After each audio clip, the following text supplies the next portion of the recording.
It was also National Signing Day yesterday. The Longhorns reeled in a class that's ranked in the top 10. They lost a couple of defensive tackles on signing day, which we'll ask Gerry Hamilton about. But they did add, some elite players. And what Sark has said, we were looking for top-end talent that can help immediately at the core positions of building a football team. And then there's some developmental players in there that can be in the program for a good while. Because, the five-star guys in Sark's mind and most coaches' mind, you want them on your campus for 3 years and gone to the NFL. That would be that's the Kelvin Banks model, right? Anthony Hill, probably Colin Simmons. You roll in as a 5-star, and you lace them up for 3 seasons, and then you're playing Sundays, and that would be kind of the expectation of a guy like Richard Wesley, even though he's only 16 years old right now, turned 17 this spring. The 5-star kid from Sierra Canyon High School. LeBron James kids go to Sierra Canyon. Bronny, that's where he went. That's where Richard Wesley is. He's 5-star edge rusher. 6'5". He's probably taller than Bronny. Tyler Atkinson is the kid from Georgia, Loganville, Georgia, Grayson High School. It's a 5-star linebacker that is the heir apparent to Anthony Hill at the linebacker position. That's a future NFL player. Jermaine Bishop, for sure. Jermaine Bishop is an absolute dude, man. That guy is a stud. And Dia Bell, of course. That's you anticipate to be the next, when Arch is done.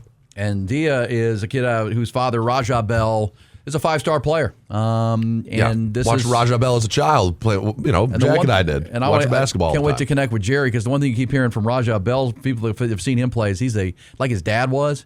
His dad was a defensive, ass. Like he just was in your business all the time.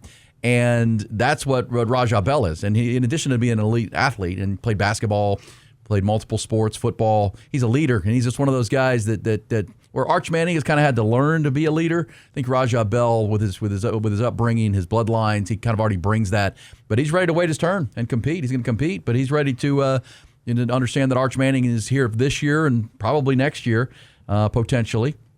And that's a good get with Dia Bell. Also. Some of the local guys. We're going to talk to Gerry about this. When I say developmental, a guy like Yaheem Riley, he goes by the name Miami at safety, who plays at Anderson High School. There's 2 kids from Georgetown.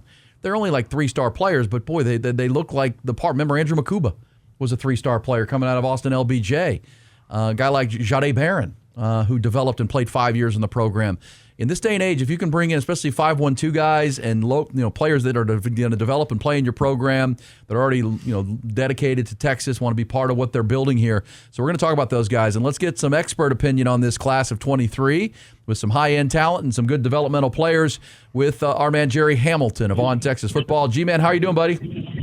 I'm good, guys. How are y'all? Hey, Gerry. I know you're busy and swamped, man. What do you think of this class overall? 23 commitments. They lost a couple yesterday, but you've been doing this a long time. How do you see the assessment of this class? I think there's a lot of this class I really like.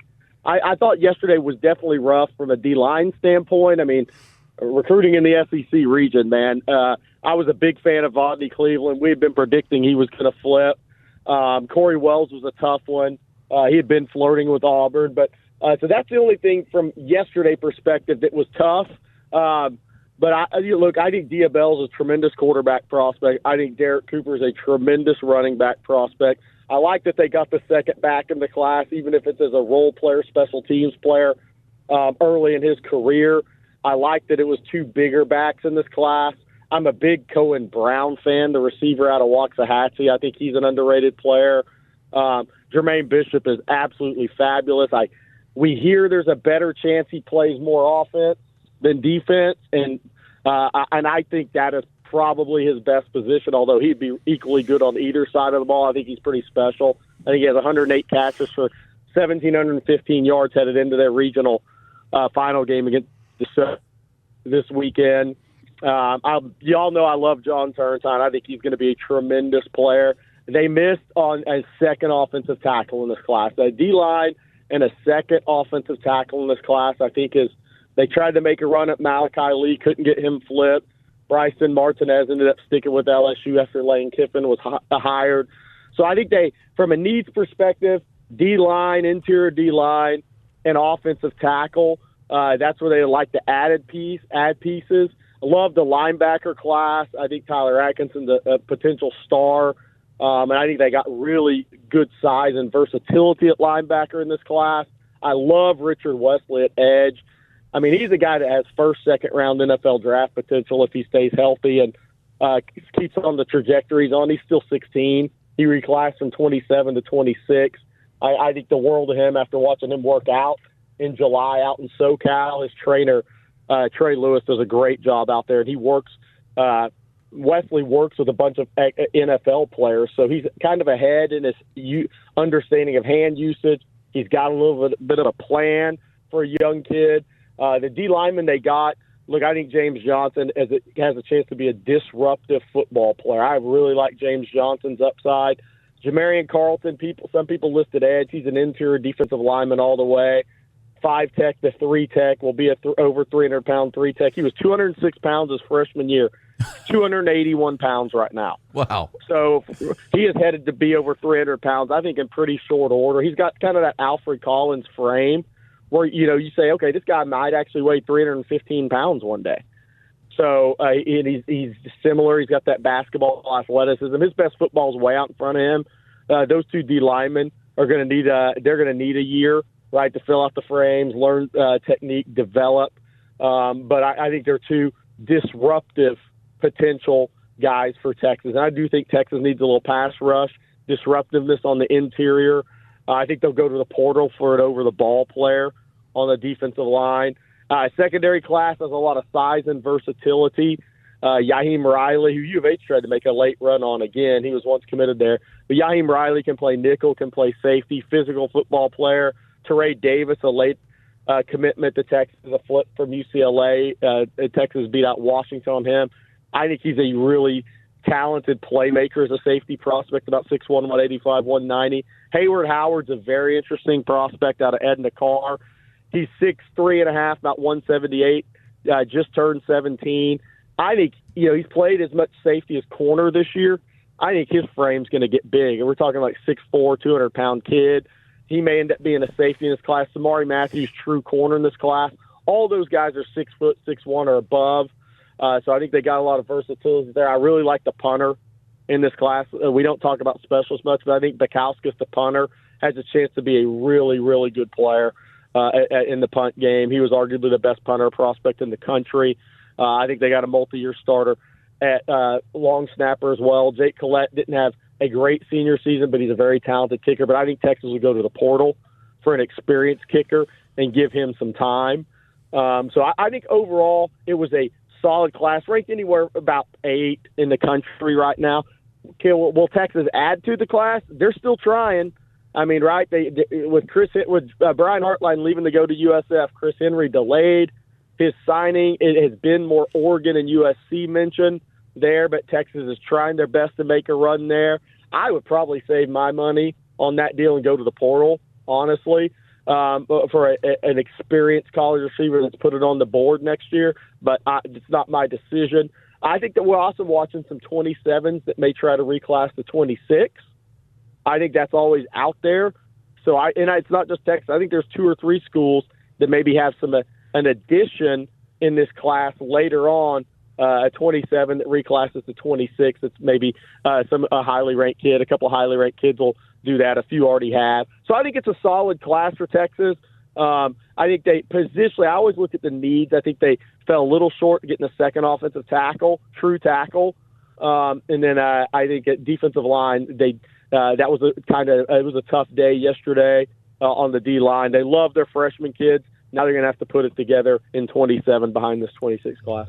Gerry Hamilton on Texas football, the senior recruiting analyst. He's been doing it a long time. Sark did say yesterday ahead of the press conference in an interview I heard that he, running back, offensive line, and defensive tackle will be their most pressing portal needs, he would guess, coming up in January, and that stands to reason. Hey, Gerry, as I say, you've been doing this a long time. When you look at the kid Bishop, who Longhorn fans can kind of watch, with Willis playing DeSoto this weekend in the state playoffs and maybe all the way to the state championship game, is there a comp that you have for Jermaine Bishop? I was reading, and I saw some film, he punts for them. He averages over 40 yards a punter. He runs as a quarterback, a receiver, defensive. This guy is unbelievable. High-end athlete. He does everything for a really top-end program. It's not like some 3A school. No. I mean, that's a 6A school. And look, he was the district player of the year his sophomore year, over senior DJ Lagway, who was his quarterback. So that tells you what the coaches and people that play against Jermaine Bishop think of him. I mean, look,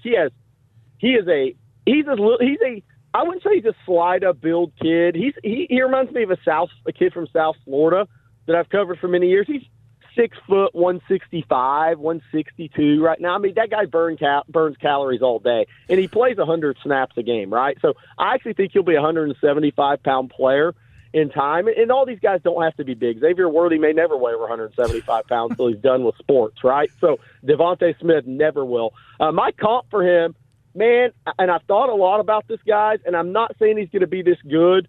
I go a little bit in the way back machine. He reminds me of Peter Warrick. Oh, at Florida State. Yeah.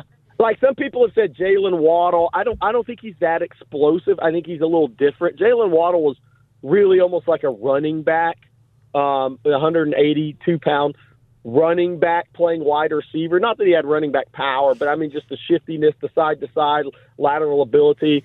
And Jalen Waddle's like a low 4.3 guy. I think Bishop is more in that high 4.4s range, but he, with a football in his hand, he plays faster. And he has that little dead leg he gives you. He just has that instinct for getting you leaning one way, like a really good point guard, like TJ Ford used to do in basketball, right? He'd give you a little bit, get you leaning one way, then you're done. Peter Warrick was so good at that, the dead leg with the shoulder fake. I think I see a little bit of that in Jermaine Bishop, but I'm not saying he's going to have the career Peter Warrick did, but just movement skills, I see a little bit of that in him.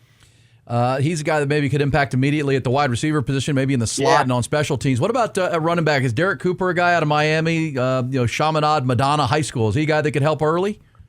Absolutely, because he's a midterm enrollee, tough, physical kid. I've still never covered a high-end running back out of the state of Florida that wasn't a physical football player, ever. I mean, that's the one thing about these guys.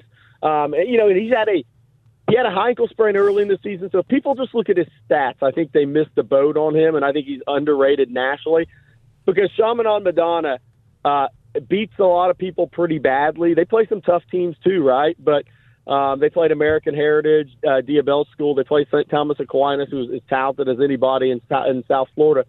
But he doesn't carry the ball a ton until it comes to playoff time. So last 2 weeks, he's had 14 for 174, 4 touchdowns, and 34 carries for 257. There were games he carried 7 or 8 times because he also plays linebacker. And they just do what they need to do to win games. They're not sitting there trying to run up his stats. So I think if people just look at the stats, they're going to miss the player.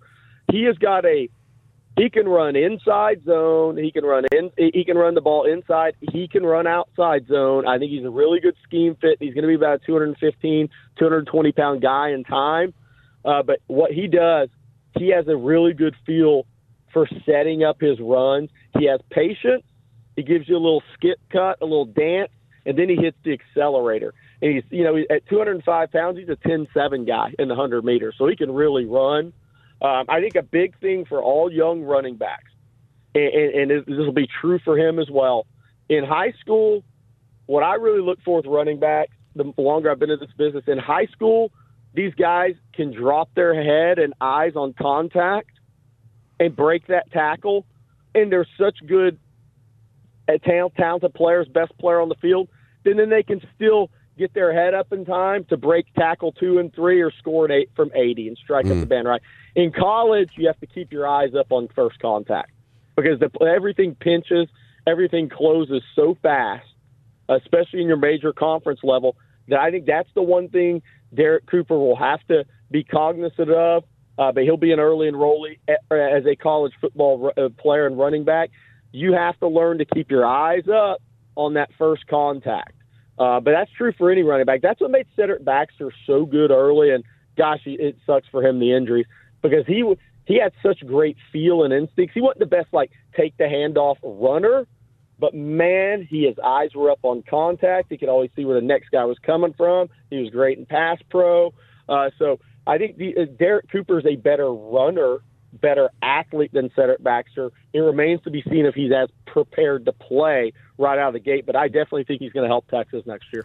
Gerry, just real quick before we let you go, performance last night, not what you want to see from the Texas Longhorns on the hardwood. Yeah, 46-27. That was the halftime score. Now they got it to final score being 88-69. We played some Sean Miller audio. Talk to us about what you saw there, what you're seeing from this Longhorns team real quick before we let you go.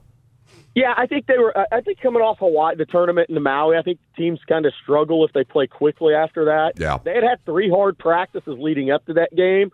So that you could tell they were the legs were a little tired, and it shows up in rotational defense, controlled closeout, tagging in the ball screen game. Some of those things, they look a little tired. But with that being said, they didn't play well, right? I mean, they didn't play well.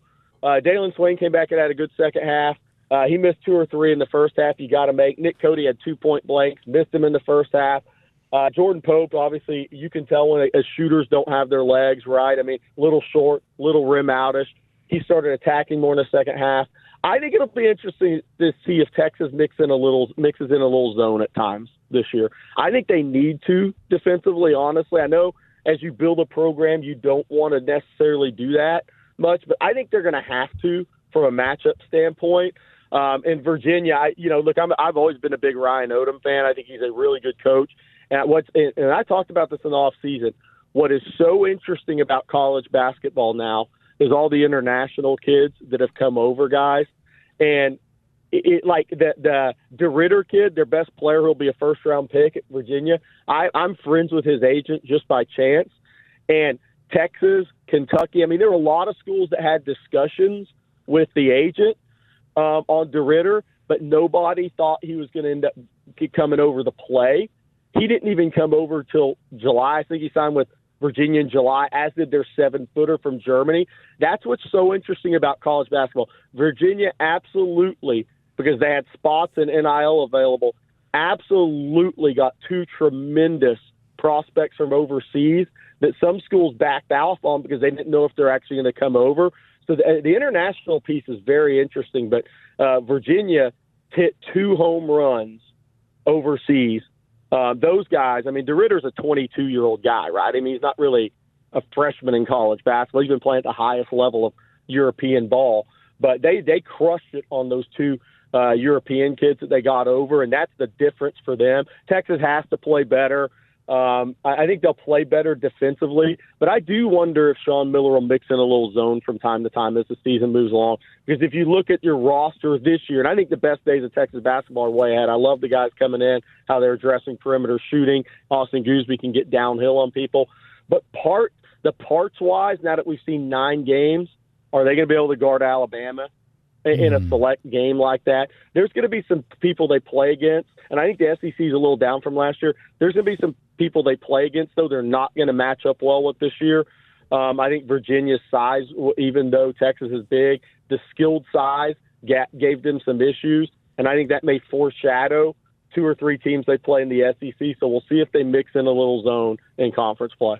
G-Man, thanks, buddy. I know it's been a whirlwind of a 48 hours for you on National Signing Day and into today. Thanks for the visit, and we'll find you and all your stuff on Texas Football. Thank you, G. Thanks, Gerry. You got it, guys. All right, Gerry Hamilton, you're blowing and going, man. No, appreciate it. There's your overview. There's your recruiting class, 23 players.